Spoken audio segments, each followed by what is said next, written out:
All right, we're going to get started, I think. I have to say, this is like old home week. Looking around, there are a lot of familiar faces for me, going back through 20 years of my career here in Philly, up through the present. It makes me feel like we could just sit and have a drink instead and talk. And if you'd all like to do that, I can shut down the computer and we'll just move into that phase. Nobody? I don't think this is a democracy. We could start with some thank yous. John Jackson Jr., Penn's provost, is sort of the reason for the season. He got this started here, was the reason we decided to do it here. He couldn't make it tonight, but I wanted to acknowledge him. Louisa Clem, who might be somewhere in the room. She's the Associate Director of Events. I want to thank her for ensuring that everybody has a lovely time. Kelly Fernandez, the Senior Director of Administration, for working with us on this. And Michael X. Deli Carpini, the Interim Dean of Annenberg, for hosting this event. I'm going to be totally real with you all. I'm going to start with some radical transparency, which is a very resolved thing. I woke up this morning a little more than an hour before my alarm was supposed to go off, like totally wired. Like, where's the stage? Show me to the stage. I told the staff earlier this week that I was kind of in my feelings about this, right? That I had sort of gotten the vapors around this. And that's a little odd for me. I've done a fair amount. You see the gray in my beard. This is not my first rodeo. But I was having some feelings around doing this and some nerves. And I had to stop and ask myself why that was. And I realized that this is my first chance after 3.5 years of working at Resolve to talk about it in a public setting. And this is the best job I've ever had by miles. So many miles that there's nobody even in second place, right? That's because Resolve has allowed me to be the kind of reporter I always wanted to be and was evolving to be already.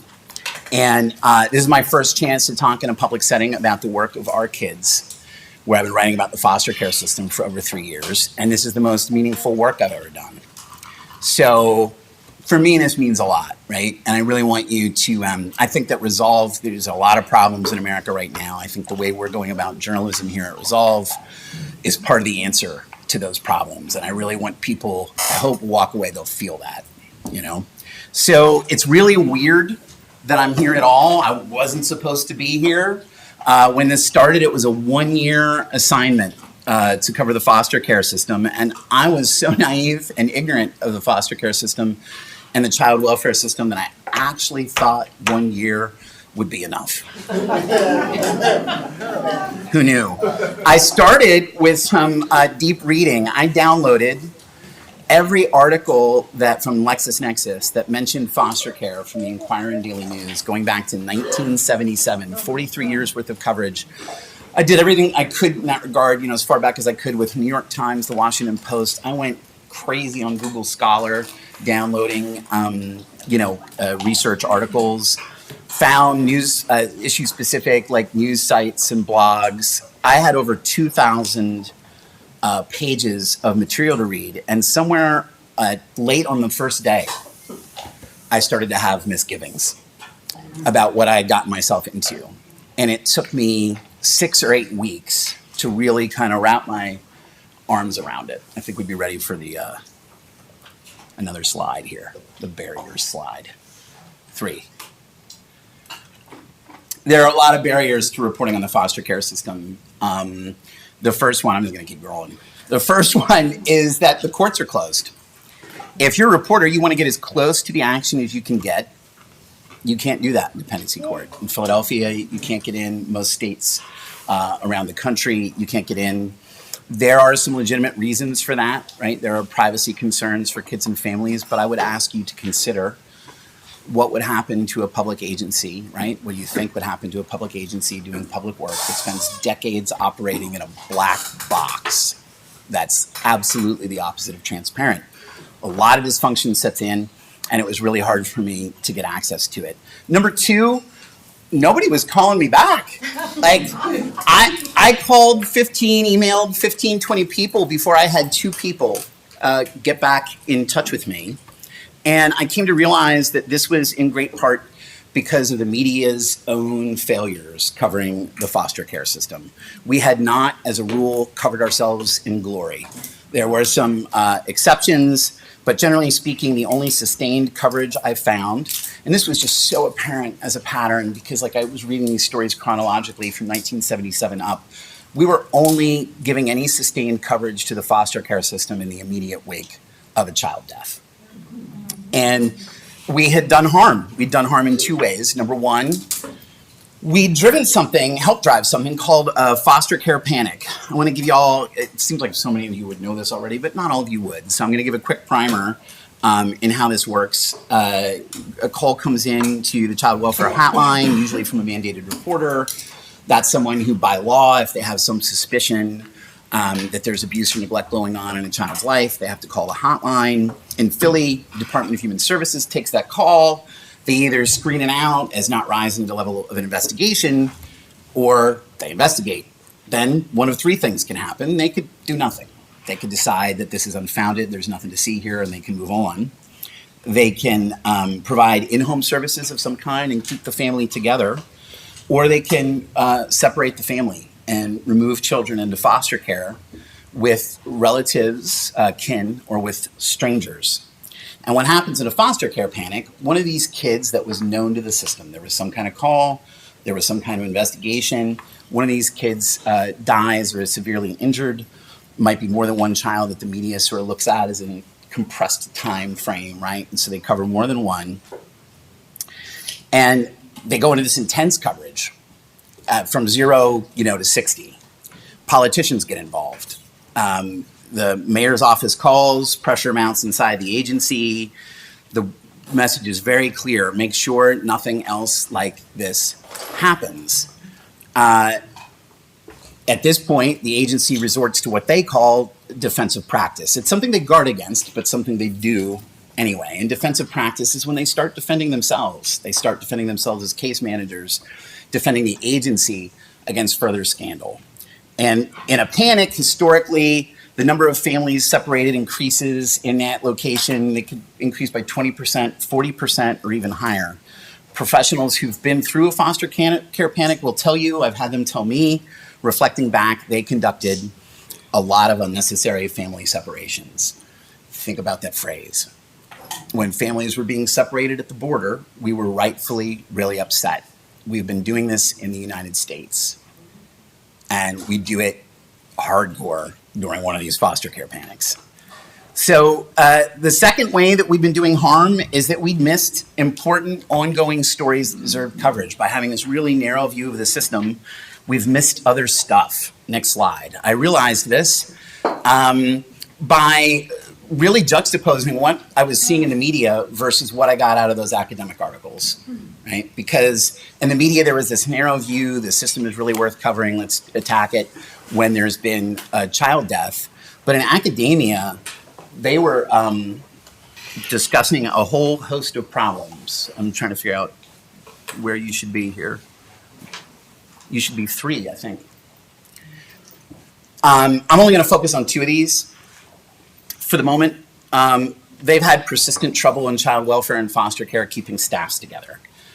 Turnover rates are commonly at 20 to 40%. This has been going on recently at the Department of Human Services here in Philly and in their provider agencies. Big high turnover rates that cause large problems for kids who need stability at a time when their lives have been turned upside down. For parents who, if your child has been taken into foster care or children have been taken into foster care and you want to reunite, you really only have one goal at the end of the day, and it's to convince the case manager that they can trust you and they can give you your kids back safely. Well, if the case manager changes, you've got to build up that trust all again. And third thing, this drove home for me the dangers of a foster care panic, right? Because if you've got a system that's always stretched where there's 20 to 40% turnover, the caseloads are too high, they can't get to everybody in the first place, and now you have an influx of unnecessary cases. Now everybody's less safe because case managers can't get to the people that need it. There was a second way, second one of these problems that I wanted to get into tonight, which is that there's a real difficulty the system has always had distinguishing between poverty and neglect. So when you read foster care coverage, The media will often use this phrase that kids are taken into foster care for reasons of abuse and neglect. But when you start picking apart those numbers, looking at what they mean, abuse is a smaller portion of that. It represents about 15% of the cases nationally. Most of the cases come back to neglect, and neglect often traces back to reasons associated with poverty. By law, we're not supposed to be separating families because they don't have enough money. That's the law. In practice, we do. One of the common ways this happens, you'll hear the phrase failure to supervise. A lot of times what this comes back to is that mom has a job, mom has the 8-year-old watching the 6-year-old or whatever it might be and acting as a latchkey kid, right? And DHS gets called into the situation. So look, I sobered up fast and realized, seeing all this, that I had jumped into the deep end. 1 year was not going to be enough to do this. And I was nervous initially to stick my hand up and say so. I had been working with these folks for 6 or 8 weeks, and now I had to tell them that what we had conceived of as a kind of plum assignment just wasn't going to work. You know? Lucky for me, I work at an unusual outfit. There it is, Resolve Philly. We're a journalism reform organization. If you look at polls on the subject, it's not just the right that doesn't trust the media. It extends across demographics. And at Resolve, we try to own that and fix it. So our goal is to create journalism, the next one is community-oriented, in which reporters don't position themselves as separate from the community, but part of it. These stories can and should be built without compromising any journalistic ethics in a sense of collaboration with the community. In this view, sources are respected and information is not merely extracted.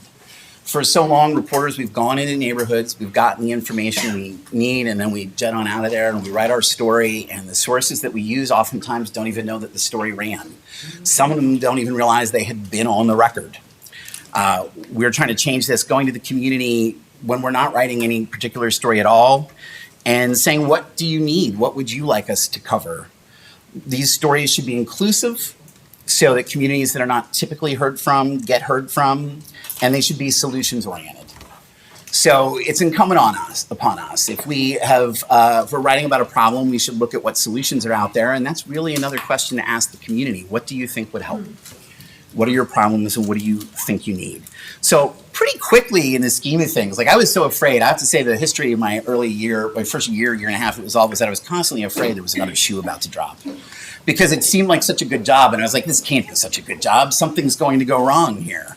And the first great thing would happen is they gave me an open-ended commitment. They said, we're going to go longer than a year. We don't know how long it'll go, but we'll go as long as it needs to. So I had like all the room now to try and figure things out. We were learning as we went. We realized that a traditional journalism construct of a year-long series just wasn't going to allow us to create the kind of novel service-oriented journalism we envisioned. And it's really in that spirit of service and novel open-ended commitments that I would hope you'll hear this talk tonight, right? This spirit of learning as we go. Because we're involved in an ongoing experiment to address the problem I had seen in the media of having too narrow a focus and missing really important ongoing stories in foster care.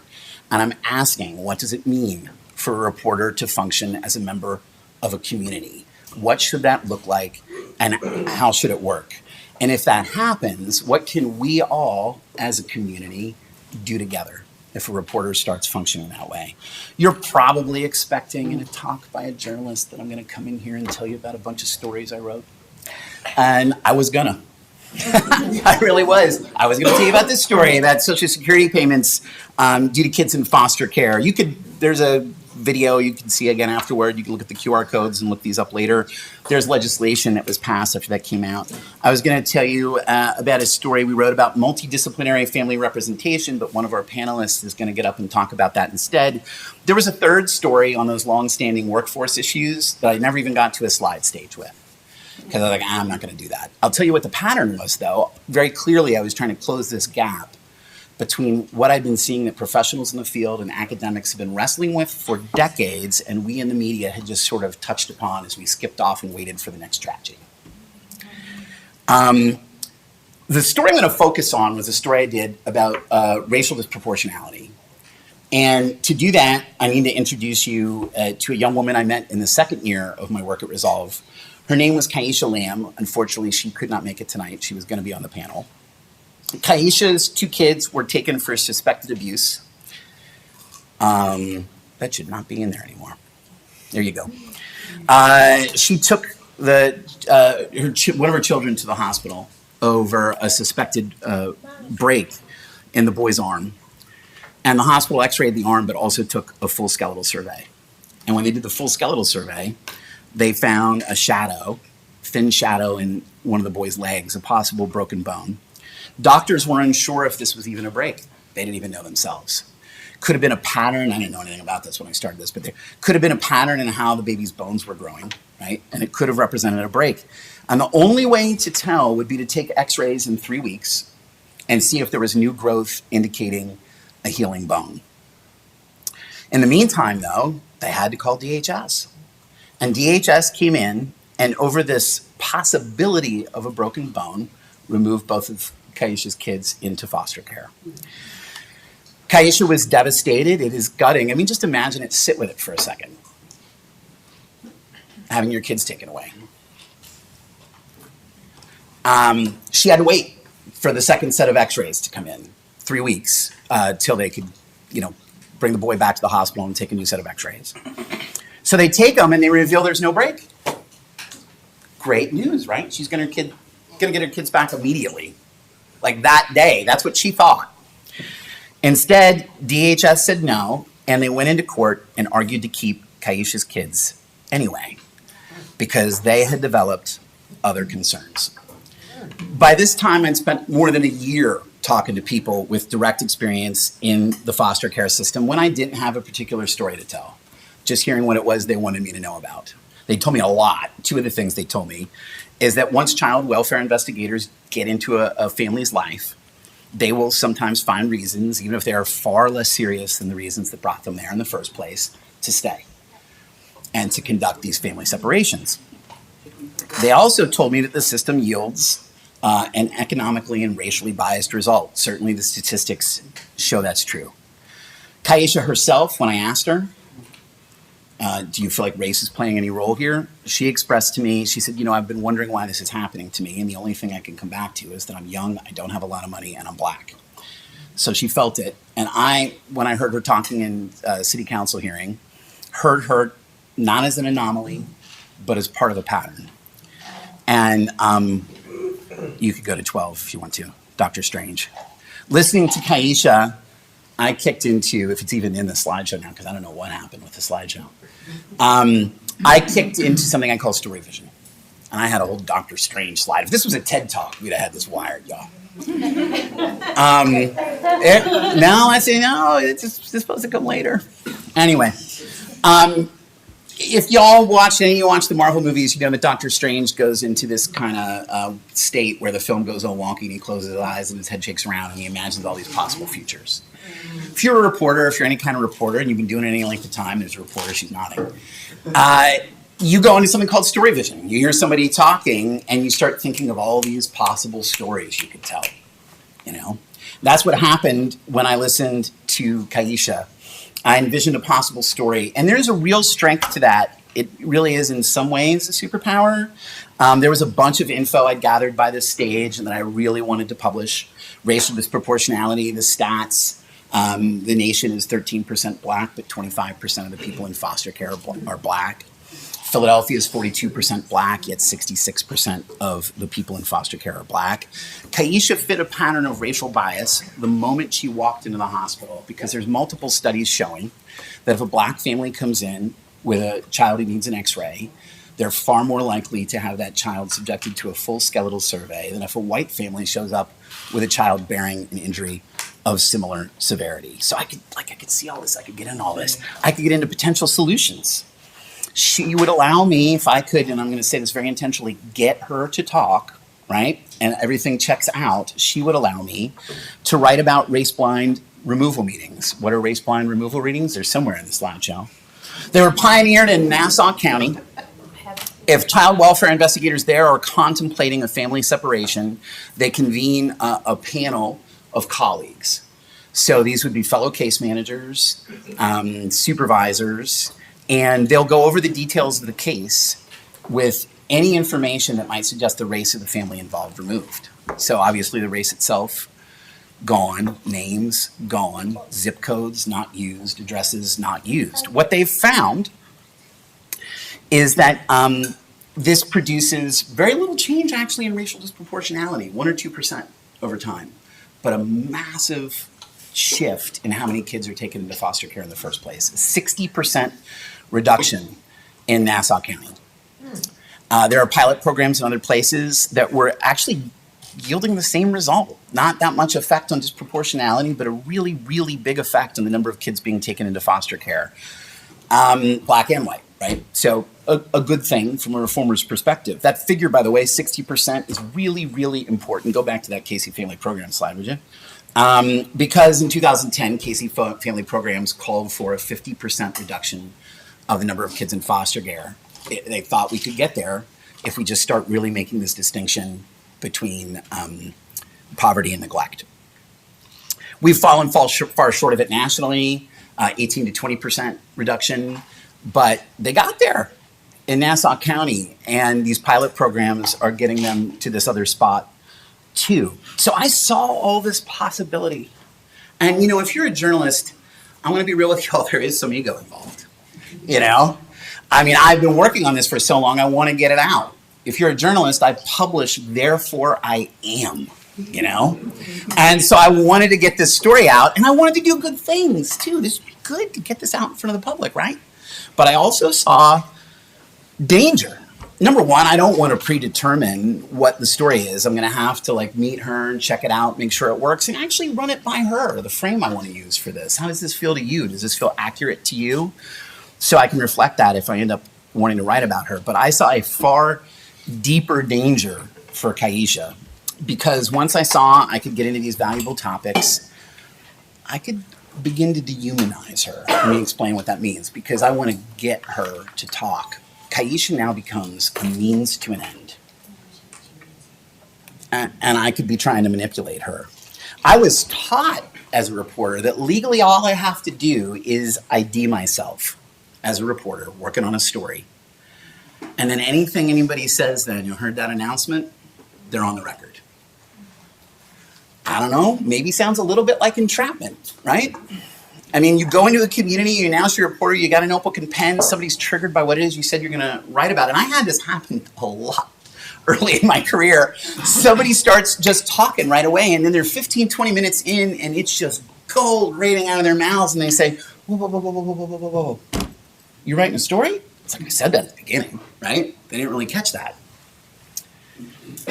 So I did something kind of wild from a reporting perspective. I found Kaisha, I called her, I got her contact information, I told her where I thought she might fit in, told her I'd have to check all this out, it's a huge commitment, I was very transparent with her about it all. And then I spent time trying to talk her out of it, actively trying to talk her out of participating with me. And I did this, and let's go ahead and address the elephant in the room.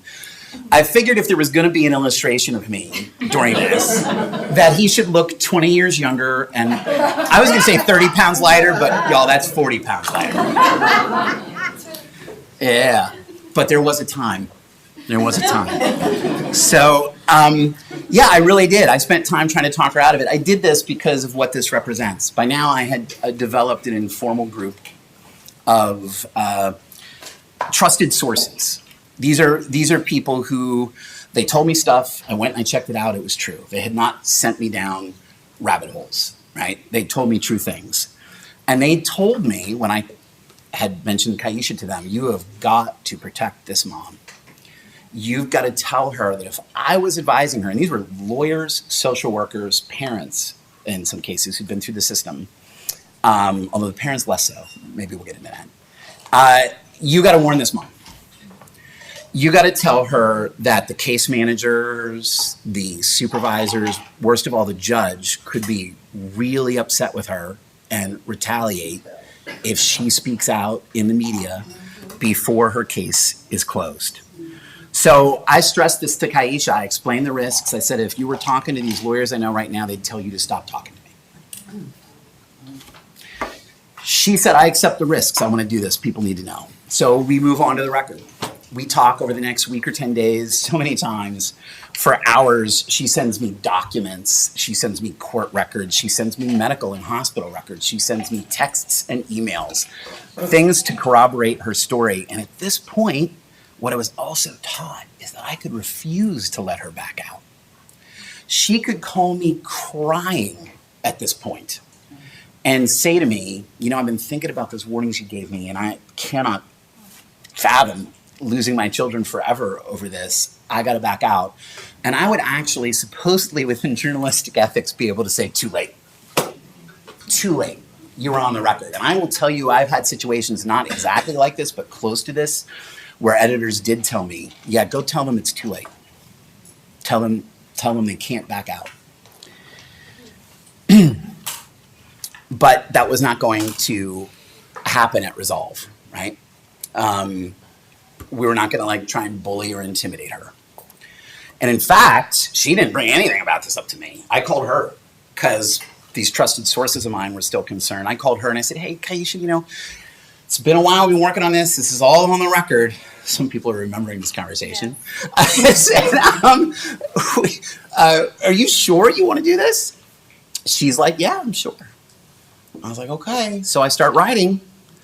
And I write I got to find a certain case. I write it over a 6,000 word draft, right? People who've worked with me in the past know my drafts are long. I will tell you that close to 6,000 words ran, so it was pretty good. And if you've done this sort of project, you know what a big effort that is, right? Now I've spent 7 or 8 work days focused on writing the story to the best of my ability, right? There is that little bit of ego involved, right? I published, therefore I am. You know, I want to get this story out, but you know what I did? Once the story was ready, and once all I had to do was hit send to send it to my editor, I called her a third time. Well, it was probably the 100th time I called her, but I called her a third time to ask this particular question. I was like, Kaisha, this is it. I'm about to hit send. It's going to be really, really hard to back out now, you know? And she got mad. She said, you need to quit asking me this question. I know my own mind. I said, we're figuring it out as we go, right? So I'm convinced at this point, right? I'm ready to hit send, but I know that one of my advisors is actually still, you know, or one of my trusted sources is still concerned.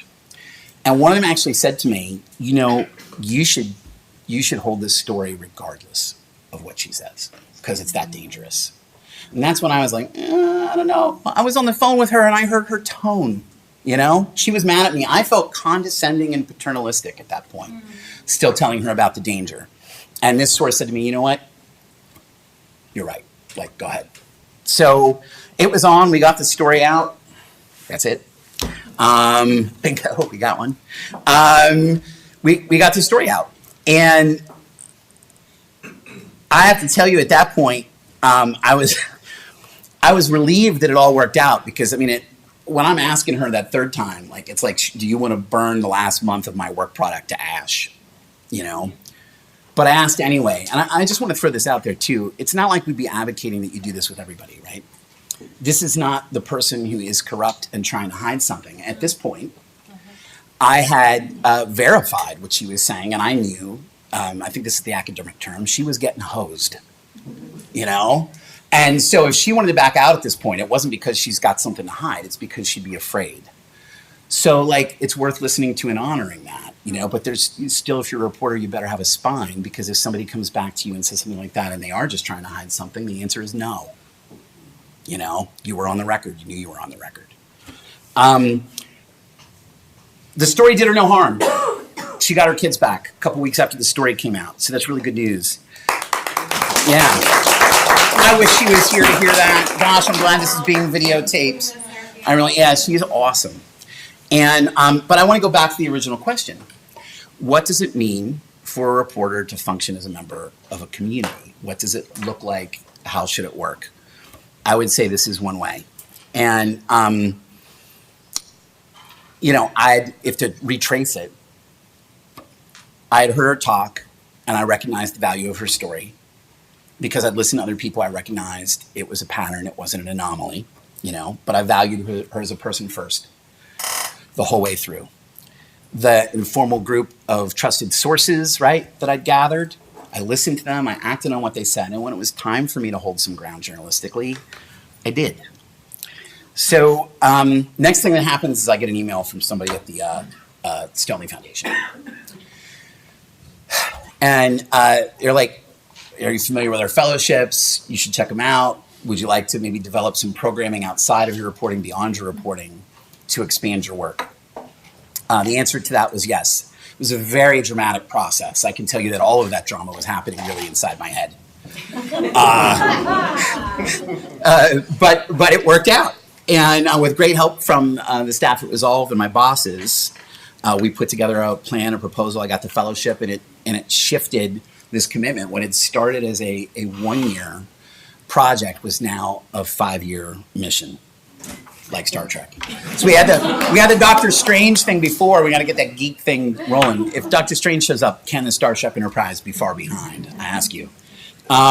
So remember, I'd set up 2 questions at the top of this. How can a reporter function as a member of the community? What can we do as a community? That question was really starting to be answered here. What can we do as a community together if a reporter starts functioning that way? Because Stoney steps in and they expand this. I want to take you through the pieces of the fellowship. If you can, slide 20. Yep. So I'm doing something with the Berkeley Media Studies group that I'm really excited about to quantify that problem or phenomenon I mentioned before, right? So and I got to tell you, I've seen the preliminary data. They're looking at 18 different publications around the nation, and there's just this flat line of coverage, an occasional blip, right? One story. It looks like a dying patient, right? And then there's a child death, and boom, it goes way up, and then it drops like a stone when the media is done with that, back down to a dying patient. So that's one. To change this, right, to directly attack this, I've spent the better part of the year, something I never expected, writing reporting guides. To encourage, they're really like story packs that I want to distribute to the rest of the media, really around the nation. These include potential sources, people who will talk to you, academic articles on the topics involved, any journalism that is out there that has touched upon this, because this is changing. There are some people doing some good work around the nation now. Addressing some of the problems we talked about earlier, the difficulty with distinguishing poverty that the system has had, distinguishing between poverty and neglect, the workforce issues, persistent workforce issues across the decades, kinship care, the importance of, if you do have to separate a family, keep them together by putting the kids with other family, putting them with kin so they maintain those connections. I'm trying to make a difficult beat easier to help reporters get inside this black box and generate coverage at times between these tragedies, because I think this extra coverage will actually help prevent future tragedies. We've got a reporter with lived experience in the room, Marcus Jarvis, who's going to be working with us on a contract basis. How cool will it be for somebody with that first-hand experience, and all of Marcus? I've listened to Marcus's podcast. I could listen to Marcus talk all day. To have him interviewing people who are responsible for the foster care system now, right? Really powerful. And the fourth thing is the Our Kids Vision Hub, which really kind of grows conceptually, at least, out of this informal group of trusted sources that I developed. And formalize them. The Our Kids Vision Hub is a group of 14 people with lived experience of the foster care system as young people, as parents, as family members, and as foster parents, to look at our coverage, give us their insight, give us their advice, and tell us what they think we should do. So I'm going to introduce you to a colleague at Resolve who co-founded that group with me. Dionysia Roberson, Resolve's community narratives editor. Where'd she go? She's over here. Dio, before you even get up, this gives me a chance to say publicly, right, that I could not be doing this group without you. It would not look anything the same without you. And I really wanted you all to get the chance to meet Dio, because she's a really dazzling sense of what it means to value each individual person's story. Come on, Dio.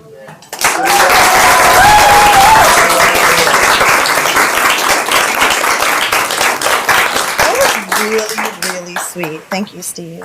Hi, everybody. As Steve said, my name is Dionysia Roberson, but you can all call me Dio.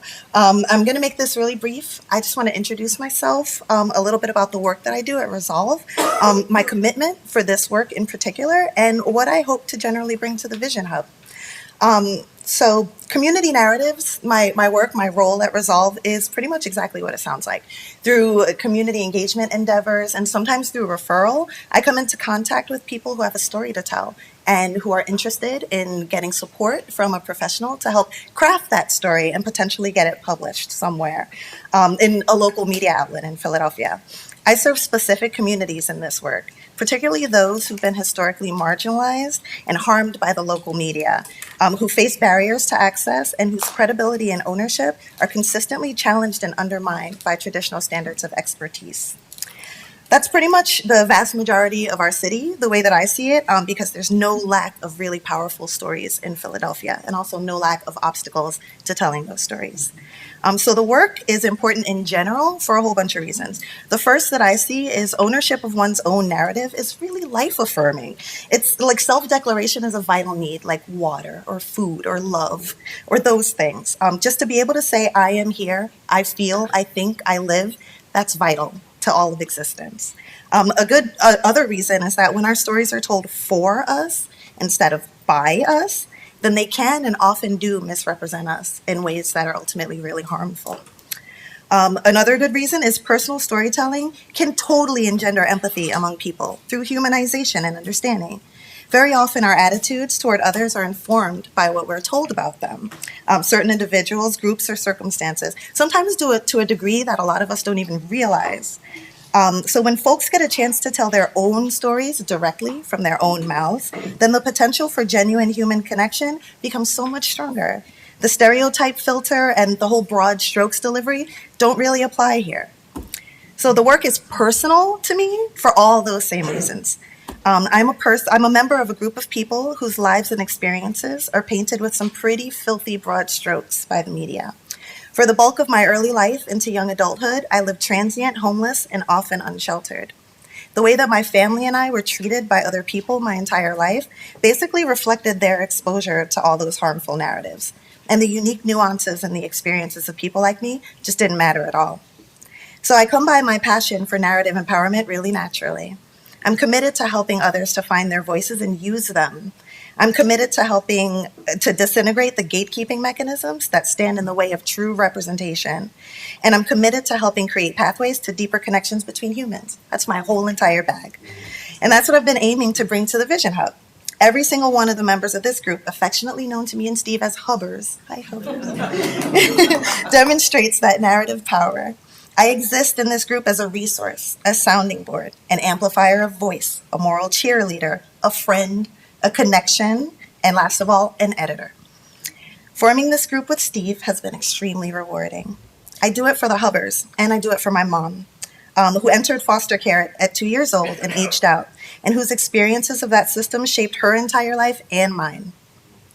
Currently, I'm working on expanding the capacity of community narratives to hold more than just written storytelling, so stay tuned for that next phase. Thank you so much for letting me describe my work and who I am, and please, I welcome everybody who's here. If you want to learn more about community narratives, come find me. I'm so happy to talk to you. Thank you all.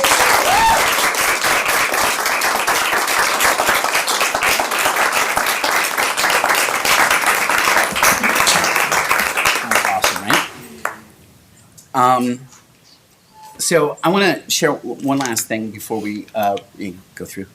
One last thing before we bring on the panel about a last accomplishment. And I think appropriately, it's not a story that I wrote. It's an educational initiative with the Child Welfare League of America. 22, I think.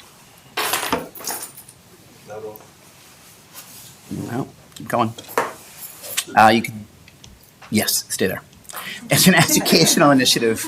Like I said, TED Talk, we'd have had it wired. But this ain't no TED Talk. It's an educational initiative with the Child Welfare League of America. I was in conversation with some of the leadership there, and I was telling them about these guides that I'd mentioned before that I was writing, these sort of story packs to help reporters cover the foster care system more. And I told them one of the ones I was doing was actually about these foster care panics I mentioned.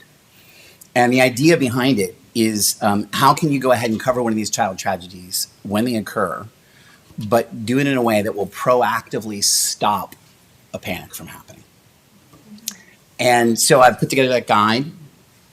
Go to the next one. Yeah, this is the old slideshow. Anyway, so suggestion, we have a lot of suggestions in it, right? For solutions, because that's our bag, solutions journalism. Suggestion one is frequent coverage, right? Cover this system through a wider lens. Don't only cover it in the wake of a tragedy, so that people see it through a wider lens. They don't only view it as this one thing. We think that if you do that, covering things like these workforce issues, you'll actually make kids safer. Suggestion two, ask yourself, how much coverage of this is actually necessary? Are we not engaging in an if it bleeds, it leads mentality? These stories are gut-wrenching. They are heartbreaking. But how much do we need to write about them to serve the public? And write openly about the dangers of a panic. This is a historical phenomenon. I've got a table of examples in this guide for reporters to draw on so they don't even have to work at it. It's right there in front of them. Showing that we've had these panics over the years, across decades, all across the country. And the fourth solution is something called safety science. And it's something that was pioneered in the airline industry to deal with catastrophic failures, and that people in the child welfare industry are starting to work with too. I happen to really like safety science because it strikes me as good journalism. So if there is a catastrophic failure of some kind, you do look at the people involved, but you look beyond them to the system around them and how that system and its internal conditions, policies, and procedures might have caused, enabled, or influenced people to make the decisions that they did.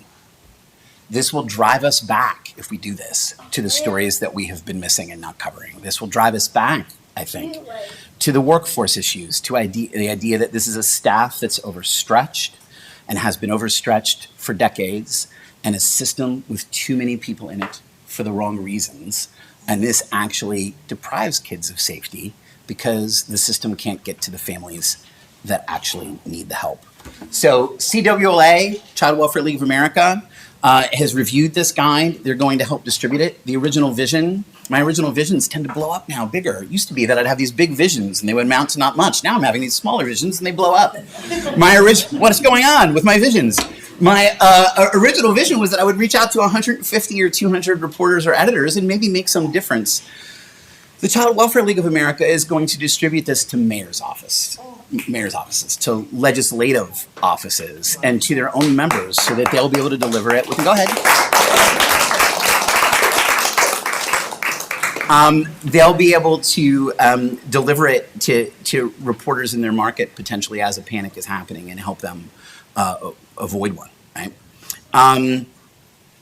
If Taisha's story was an example of how journalists can function as a member of a community, I really think that this guide is a really compelling example of how once a reporter starts functioning that way, the community can work together to get something really big done,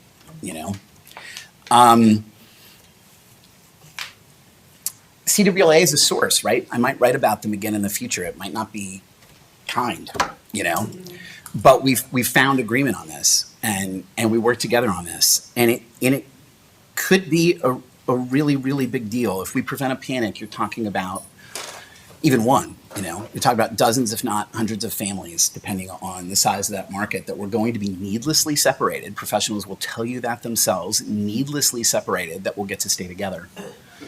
So I never dreamed that, this one-year mission would turn into 5, and then I'd be doing stuff like this. And I want to thank Stoneleigh. Where'd Ronnie go? Right back here. Oh, hi, Ronnie. I really want to thank Stoneleigh. it would be really easy to think that Stonely, like it's the money, right? You're the funder. Did I just dance? Sorry about that. Money makes me dance a little bit. So the money is important, but you know what? Stonely introduced me to the leadership of the Child Welfare League of America. Stonely, when I was talking about my media outreach efforts, said, tap the brakes. Take a couple of weeks. Be intentional about this. Think about this. What do you think would actually have the largest impact? And that's how we landed where we did, right? So I'm really excited about this. I think this is a great stopping point to bring on the panel, right? And think some more about what the community potentially could do together to make things better. So if y'all would start moving toward the table, we're going to have Marcus Jarvis. Come on over here. Yeah. Podcaster, youth advocate, and independent journalist. Marcía Hopkins, a social worker, transitioning out of what, an 8 or 9 year run at Juvenile Law Center, right? Yeah, and a member. These are 2 members of the Our Kids Vision Hub. Kathleen Creamer, managing director of the Family Advocacy Unit at Community Legal Services. And I got to hold my breath on this one. Jamele Greenwood, community facilitator for the Philadelphia System of Care Community Councils with the Philadelphia Department of Behavioral Health and Intellectual Disabilities Services, and an Our Kids Vision Hub member. And I have to tell you, the hub in many ways is the most moving part of this to me, because if you have been any kind of reporter, right, you are humbled by the process, because unless I'm getting good information, I really am worthless, like totally worthless, unless I'm getting good information. We are made by our sources. Watch All the President's Men, right? The movie about Watergate. Watch it closely. These guys screw up constantly. What they have mainly is pluck, you know? And their sources keep leading them to where they should go. So anyway, it is a thrill to have the Our Kids Vision Hub to formalize this idea, right, that the community works with reporters. And let's get started here. I want to start with Jamele, because we had some really interesting conversations as I was preparing for this talk, in which Jamele talked about what wellness really means and how we should focus on it, and also the importance of working with people with lived experience in a way different, right, than we've been doing it. Would you please talk to the people? Thank you, Steve. I think for me, being in the child welfare system since I was 3 months old, all the way up until my 22nd birthday, is a wealth of knowledge and experience, right? And even with the years of my education, you know, getting my master's and things of that, and pursuing my doctorate, I realized that people of lived experience do not walk in side by side with people with child welfare systems sitting at the top, right? Because we have a different perspective by living through it, going through it, and going through the trenches of it, that when you go to a 4-year college and you go study social work, will not give you that experience. So for me, it's very paramount that we have lived experience walking inside anybody that's running DHS, any child welfare serving systems. And kudos to you on bringing Marcus over here into the fold, because that is paramount, right? Because he'll be able to say, hey, no, it didn't work like that when I was in. Yeah. It didn't go like that. Yeah. And the problem that I'm seeing, the problem that we're having is that I'm 10 years removed and we're still having the same conversations. It's like, what is we missing? Okay, there's not a lot of people with lived experience up at the top. Because if there was, these conversations would be long over. These conversations would be not, we wouldn't be having these conversations where, how come when young adults exit care, they're still having the homelessness, they're still saying, hey, we need youth voice, but the equity is not there. You understand what I'm saying? And what I mean by the equity is not there, you ask young people to come and say, hey, I need you to speak here, I need you to speak there, I need you to do this. And then we're paying them $30 stipends to sit in front of a panel? No, that doesn't look right for me. And for me, it looks like, okay, if I'm a young adult and I'm a part of a Valley Youth House or something, and I'm going around, I'm speaking for them, and I'm helping them change the narrative or shift the narrative to make the system better, all right, I'm going to hire this person on as a consultant. And this person can work 20 hours and $20 an hour or whatever, and this person is a consultant for me in my organization. Hey, how can I make this organization better for the young adults that I'm serving? What are the issues that we are having? How can I also, while I'm pouring into you, while you're pouring into my organization, I'm going to pour into you in this such a way. I'm going to set you up to where as though you could be a success. But so by the time you're 21 years old, you might not have it all together, but I'm here for you, and that's where it all ties in. At 21 years old, you're not gonna have it all together. Shoot, when I was 21 years old, I didn't have it all together. I'm 35. I got it somewhat together, but I'm still, but I'm still at that point of I'm still learning. And the fact of the matter is, yes, I'm 35 years old, and I still have my triggers from my childhood growing up in a foster care system, but I know how to manage them in whereas though I am valued now at when I come inside these panels and stuff like that, or if I do a panel, they value me for my time. They don't see me as, oh, you're just one of those kids that want to, no, I'm one of the people that want to change the narrative so that, again, it goes back to what you guys are doing with Marcus. You value his lived experience.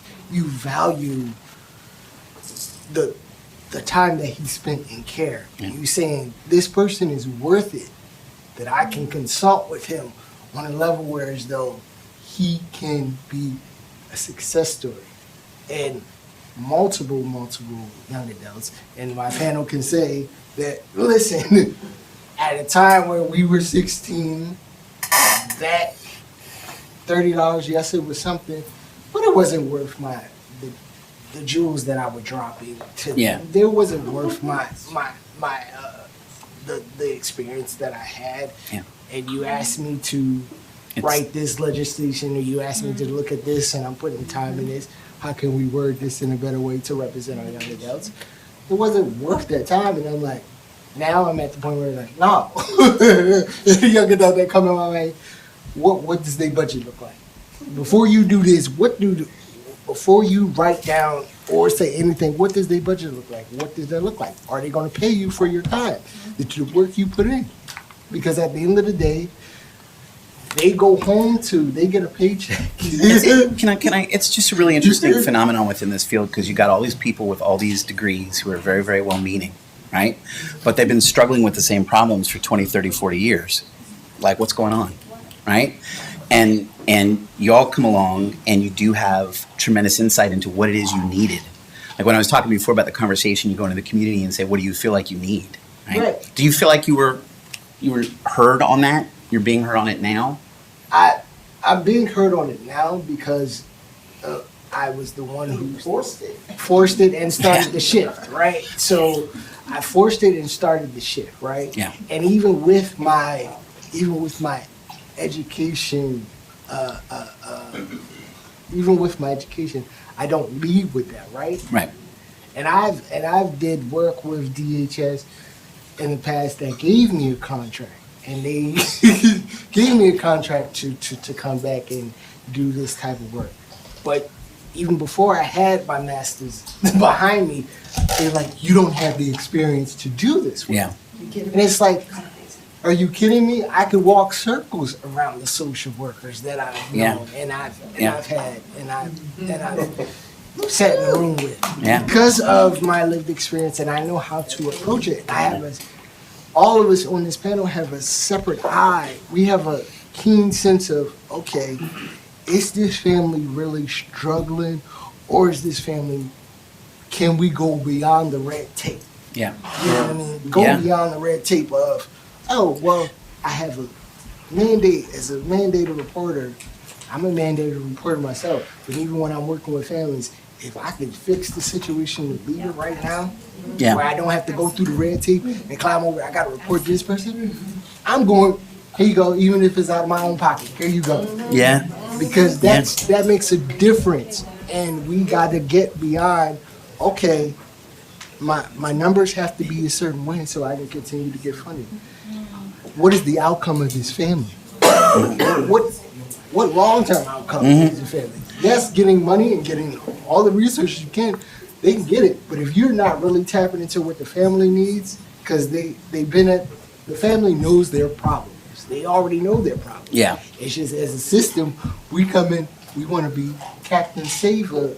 You want to be, I want to save them. And it's like, did the family ask you to be saved? No. Yeah. So it's like, no, I'm not, I would never take that approach. The first thing There's a great satirical. There's a great satirical movie in that. I'm here to save you.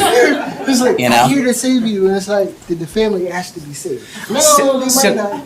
Can you've opened something up which I think offers a great opportunity. I'm just going to kind of, I guess, go down the row here and to pivot to Kathleen, because when you talk about the wisdom of people with lived experience, they can, move circles around the social workers, right?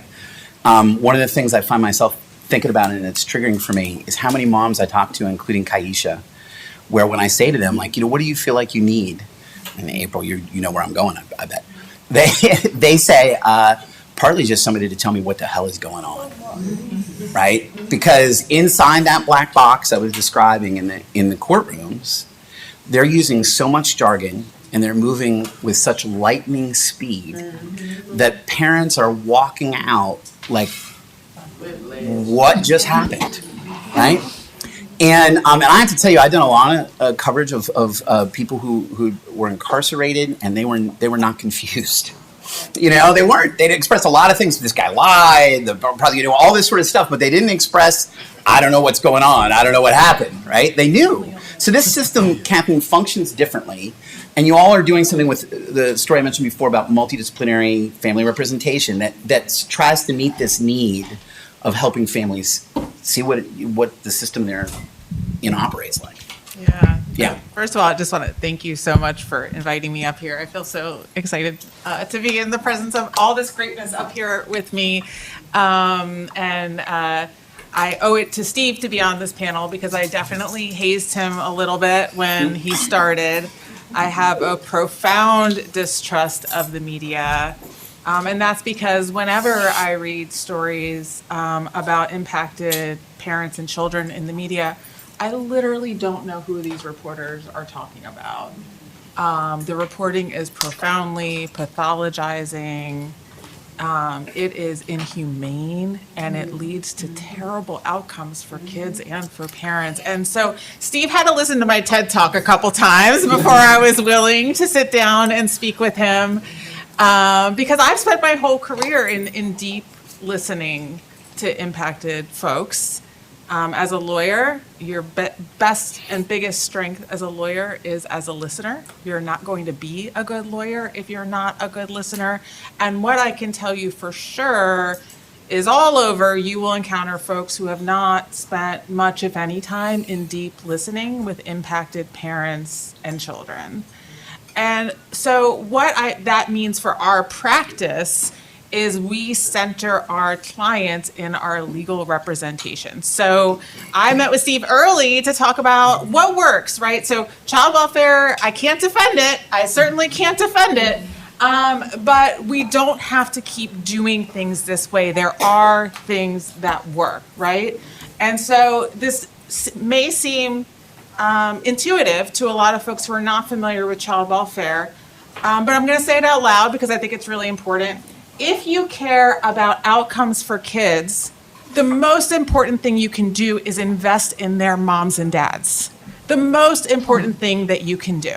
And so what we do at Community Legal Services is provide multidisciplinary legal representation to moms and dads who are impacted by the system.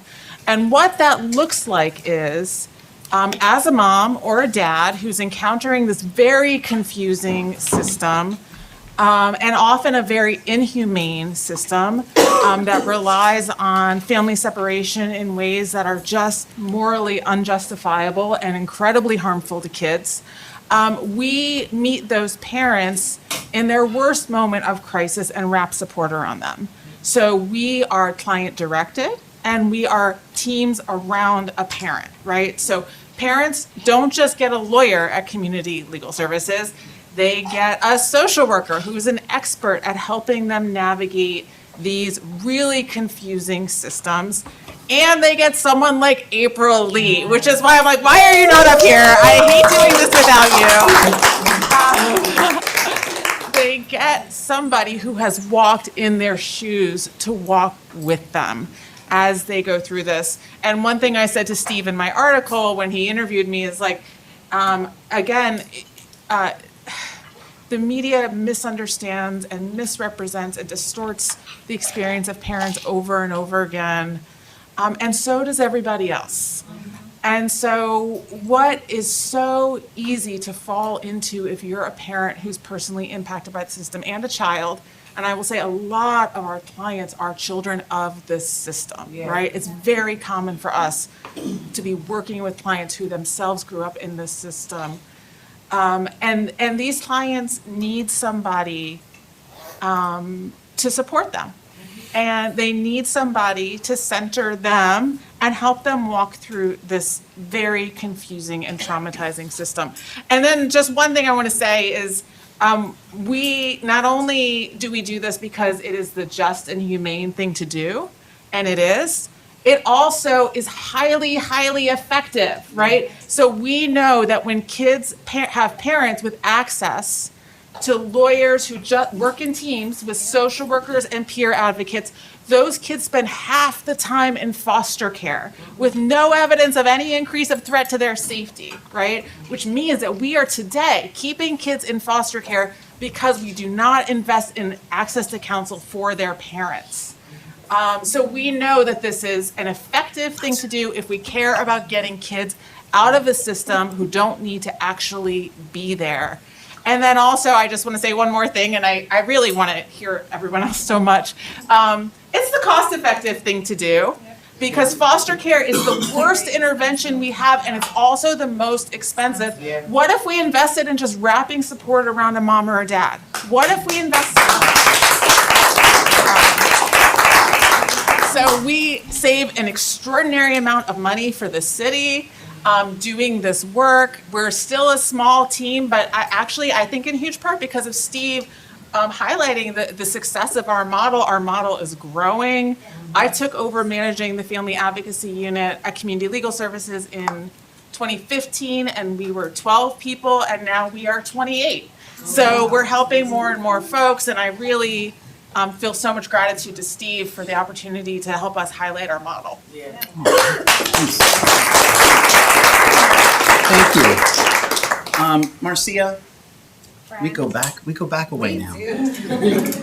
And you know what, I kind of want to just kind of want to tee you up almost to take it wherever you want. Sure. You know? Because like honestly, like you're hearing this and we're talking about what opportunity presents itself to have somebody who's really dedicated to this as a beat, to have a group like this, right? All these people gathered talking about these issues. What opportunity are you seeing, an opportunity or a way to capitalize on this? A point of focus, we should have something. Child welfare? Foster care. Where do you go to? Yeah. Ooh, there's lots. Well, one, just to give by way of background, and, I'm sitting here with my dear friend, and we go way back. My work is working with young people and children who have lived experience in the justice and foster care system. And so the first opportunity I see is, I'm going to start with a quote from a young person who I've worked with, and what she said is, sometimes I get tired of convincing people to treat me with dignity. Mm-hmm. And so there's an opportunity to, I feel compelled to say there's an opportunity to show the humanity in people, but actually I see an opportunity for young people to see the humanity in themselves in spite of the narratives that are really about Black and brown people, that we aren't human and that we don't deserve our kids. And so, I think Dio said it so powerfully, is that there is so much power in owning your own story, because the things that have been said about us in the courtroom, outside the courtroom, I have my own lived experience, but I'm a social worker and I do policy and I do all these, great things. But as a Black girl and a Black woman, I know the narratives that people think about me when I walk into a room. I know the things that they hear about me and that they will say about me, regardless of the phenomenal work that I do every day with young people. And so the first opportunity, I think, is to put power back, to have people realize and actuate the power that they have, because people have power, right? But it's supporting them to acknowledge it within themselves and honoring and supporting young people to try to heal and close the wounds, and our parents too, that have been so unjustly opened by the system, and really doing deep healing work and narrative work and advocacy work that supports the work that they want to see happen. Like you said, like, how do you build community and ask people what they want to see? There's a huge opportunity to rebuild and invest and have people feel that investment in themselves, number one. And number two, we have to take an approach where we are all responsible for this, and we are all responsible for undoing this. And so, it's so interesting to even say multidisciplinary approach. Like, why wouldn't we be doing that for years? Why is this like a catchphrase now? In like 2020, in the whatever it's now. It should have been a catchphrase for many years, that we all feel obligated as journalists, as health professionals, as social workers, as teachers, as educators, because everything that we do represents a person. Journalists, to be fair to us, you can't exist without me. Quite frankly. No, that's what I was saying. I am literally nothing without the sources. If Nothing. we did not exist in yourself, right, you cannot write a story without me. Yeah. So how dare you not dignify me?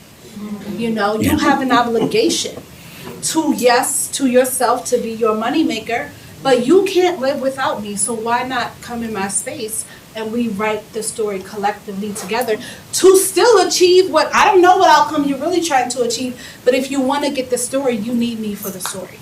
So why not come to me and we collaborate? Why would you come combative to me, right? Why would I then want to work with you?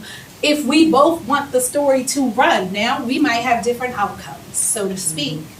But I only use that as an example of everyone should be thinking that you should be working with someone else to achieve what we're trying to achieve, if indeed we truly have the same goal, right? To protect people's rights and to elevate them and to raise some story, or in whatever way you want to do it. And then as advocates or folks in the field, or parents, community members, friends, colleagues, it's an opportunity that if you truly, and I'm touching on morality and all of those, if you really think people have value, regardless of what they look like, and if you have children, if you look at your kid at night and you think they deserve a bed and a place to sleep and food in their belly, how dare you not think somebody else deserves that?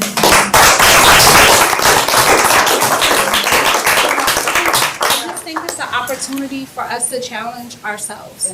And because the world right now is hella chaotic, it is extremely unsafe, quite frankly, for all of us. We know that some of us more unsafe, right, than others. And, it always shocks me, as long as I've worked in this field and as long as everyone else I know has worked in this field, that children are still so unsafe in this society. It's absolutely unacceptable, the things that we put them in. And so, I think it's just an opportunity for us to really show that we are friends and that we can be friends, and that we have a right and an opportunity to protect kids. And whatever strategy you use, that's fine. But we're not going, there's a quote, none of us can do this by ourselves. It's just not going to happen. And so I just see so many windows of opportunity, and you see it like nationally. People are doing huge things collectively and together. And even language, I would say matters, and I'll wrap myself up in a second, but language is important.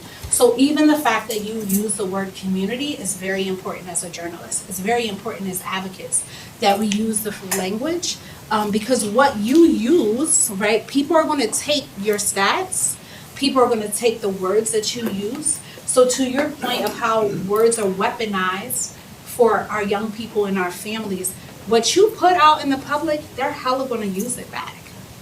And so you have to think about what language you really want people to use, because you also as a journalist are setting up precedents, and that's going to be your legacy, that you created the super predator. You want to die on that hill, that's fine. But you will be remembered for creating language that harmed another community.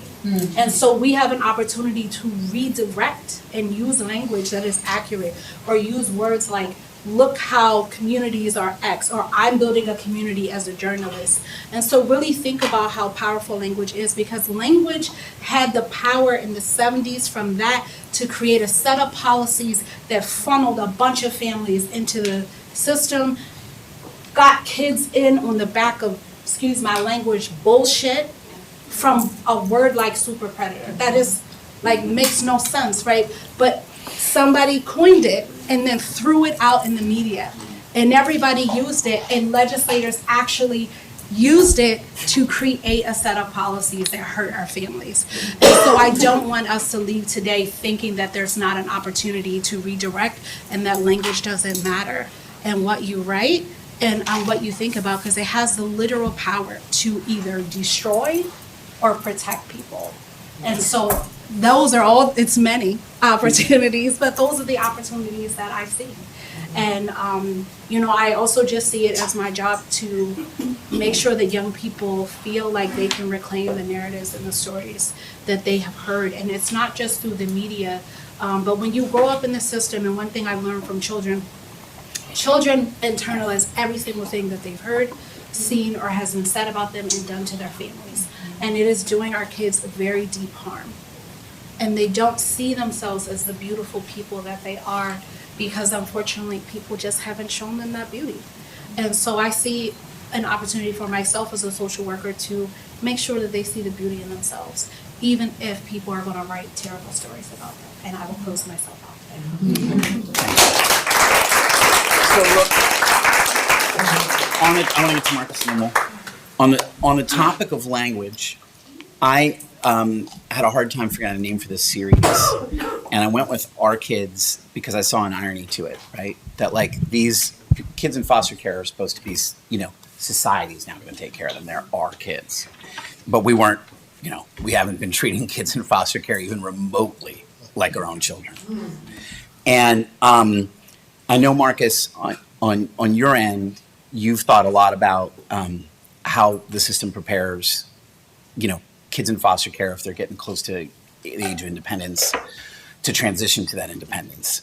And so I want to ask you, do you feel like, well, I already know how you feel, but could you talk about how the system, fails to create that financial independence for kids and give them that literacy Oh, yeah. that they need? So, good afternoon, everybody. Marcus Jarvis here.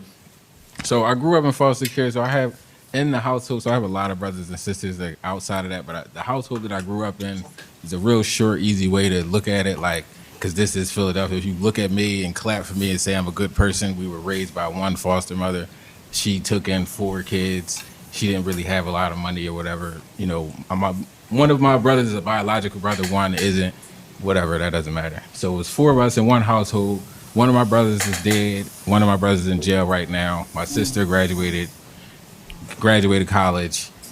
I'm doing pretty okay. So it's not to say that like when my 2 brothers when my one brother that's locked up and my other brother that's in jail, my other brother that's locked up and my other brother that died, when they both turned 18, no social worker told them nothing about transitioning into nothing. They turned 18 and they just got sent, they got kicked for lack of better words, in their ass and sent out into this world.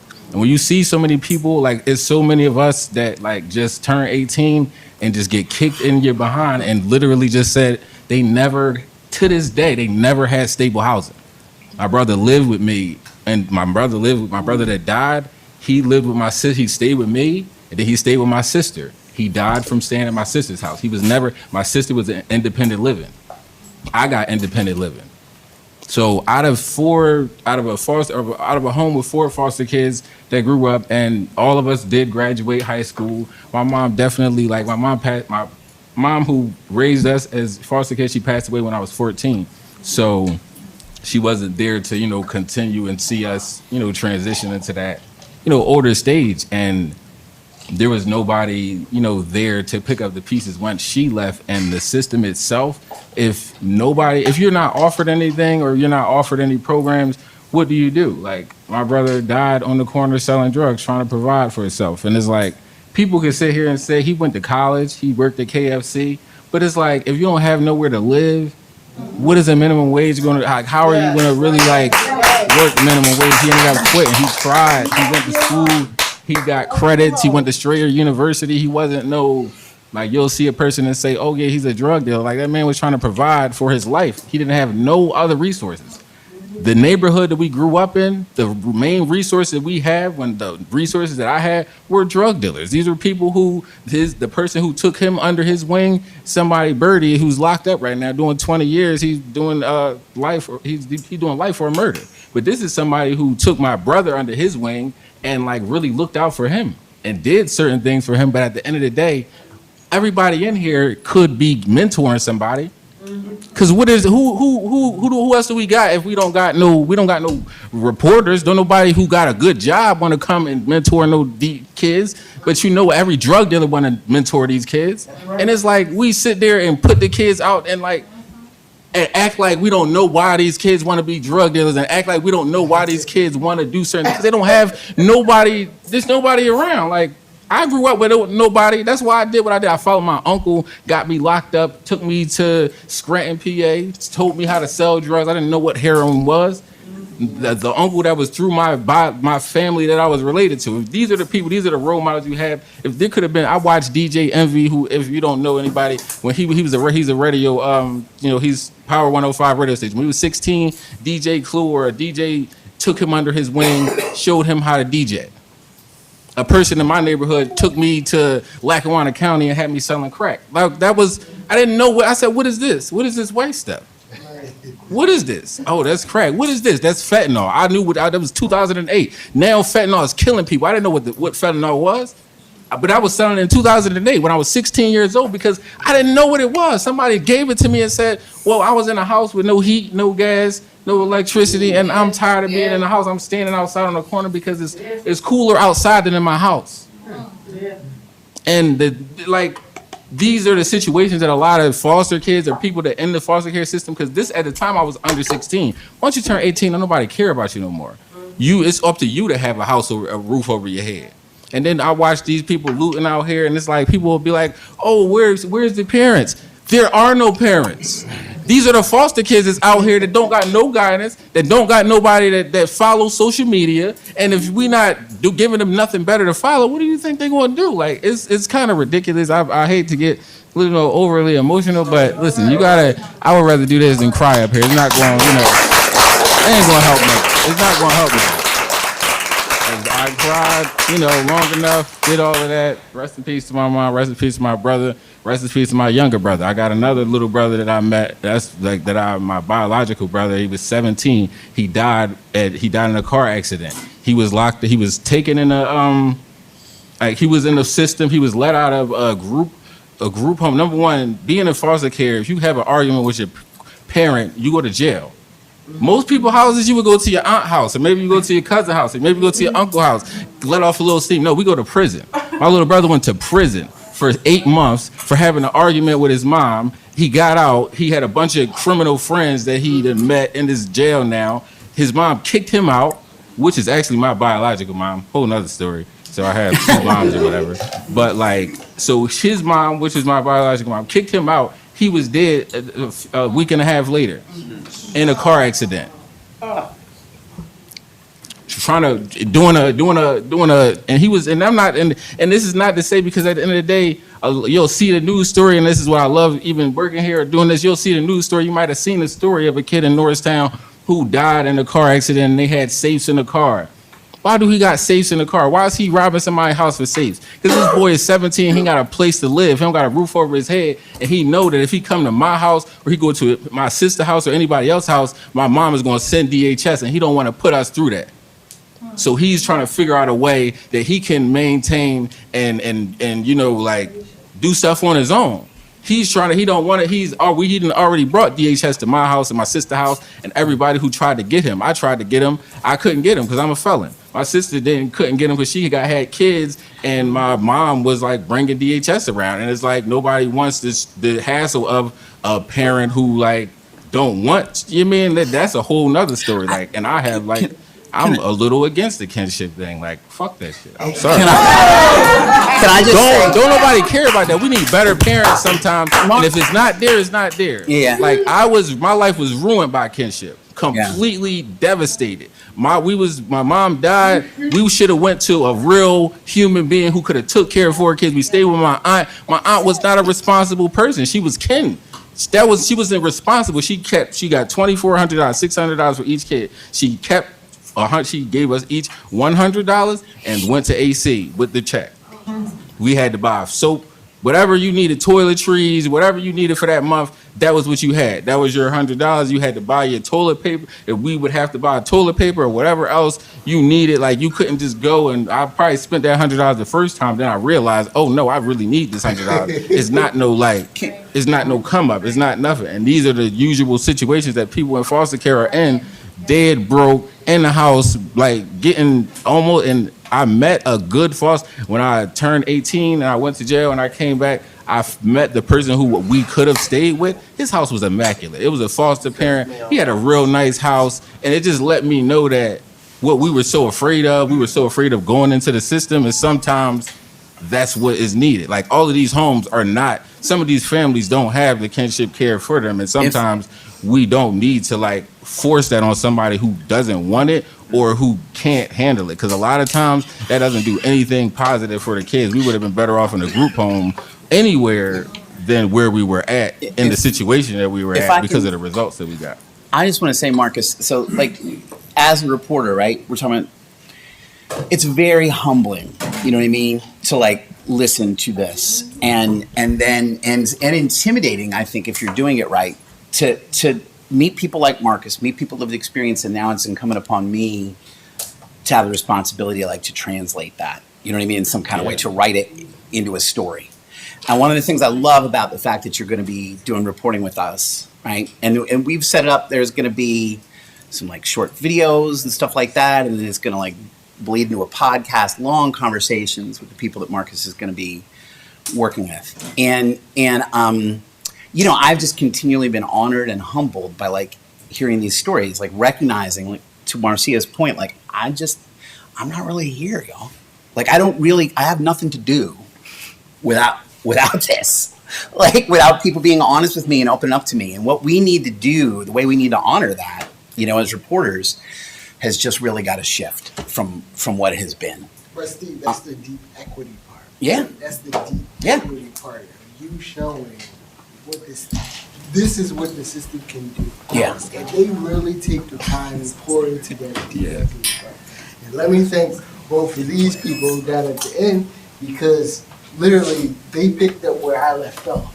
They literally picked up where I left off.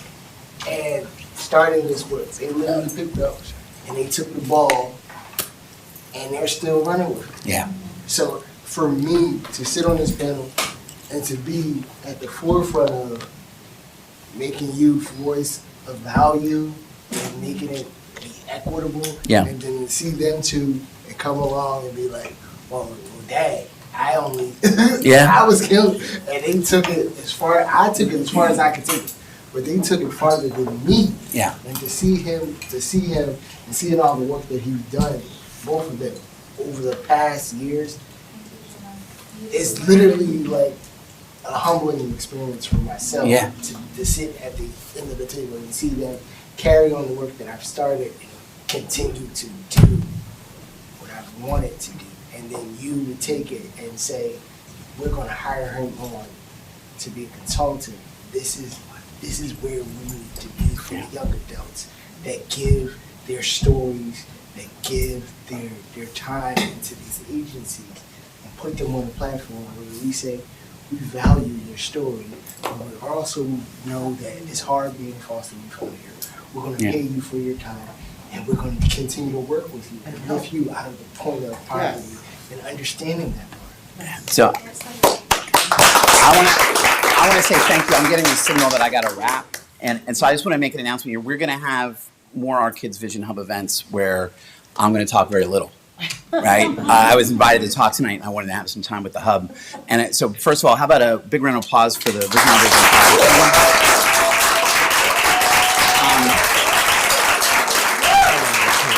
I've got a few more thank yous to give that will end with a toast that will get us to the bar, okay? And so I'm going to roll through that now. I want to thank everybody at Annenberg again for making this happen. This is a wonderful opportunity. I want to thank Gabriela Rivera, Amani Reeves, on keyboards and backing vocals, Lee Wack, right? Madeline Nasta, the staff at Resolve, who helped me with this and really held me together. And I want to end with a special toast for you, right? Now, you hired me and made all this happen. And I said it was the best job I ever had. And we actually don't even really know each other all that well. It's like, not like we hang, you know what I mean? So I got to ask you, I would imagine you were probably not a regular watcher of the television show NYPD Blue. Is this true? All right. Well, for those who don't know, there was a recurring motif in NYPD Blue where when a cop would be retiring, they would gather in this Irish bar. By the way, imagine that. New York cops in an Irish bar. Who would have known? They'd gather in this bar, and at the end of the evening, they'd give these toasts to the police officer that was retiring, and they would say, here's to the guy who invented this job, right? And it was funny for them because, they couldn't trace their job back to an individual. I can, right? You and Cassie Haynes co-founded this group together. And so I just want to end by saying here's to you for inventing this job. Now let's all go toast at the bar.